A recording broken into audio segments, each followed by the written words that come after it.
Halos wala na isabang mga gamit ang mga nasunugan sa barangay Bagong Pag-asa sa Quezon City kanina. Umabot sa ikatlong alarmang sunog na inabot ng mahigit isang oras bago idineklarang fire out. Nakatutok si Mav Gonzalez.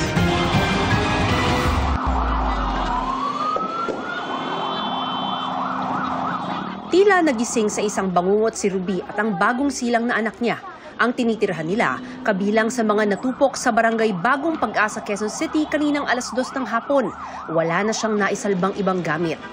Hindi rin po kaya nung ulan, saglit lang po yung ulan. Mabilis na yung kumalat yung apoy na sa likuran na. Wala na po akong nakuhang gamit. Yung damit na lang po ng baby namin, kahit damit, wala. Yung anak ko na lang yung nakuha ko. Hindi ko lang po alam kung napilayan ko kasi hinata ko lang po siya ganun. Umuulan pa noon pero mabilis kumalat ang apoy sa mga bahay at katabing commercial establishment.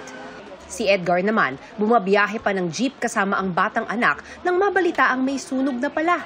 Umiiyak pa ang anak niya dahil wala raw siyang naisalbang gamit pang eskwela, pati ang school card niya. Buti nga kasama ko kasi kung naiwan ko kung naiwan ka, masusunog ka. Wala kami naligtas na damit. At isa, yung birth certificate lang niya. Ang ibang residente, kanya-kanyang bitbit ng gamit at kaanak. May mga nagpasa-pasa rin ng timba para tumulong sa pag-apula sa apoy. Pansamantalang isinara ang bahagi ng North Avenue kung saan pumwesto ang mga fire truck. Mabilis daw nakaresponde ang mga bombero dahil katapat mismo ng nasunog na lugar ang national headquarters ng Bureau of Fire Protection. May fire truck naman po sa harapan. Nakatulong rin po yung mga tao po na mga barangay po mismo.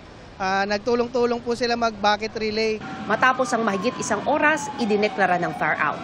Ayon sa BFP, walang nasaktan o nasawi sa sunog.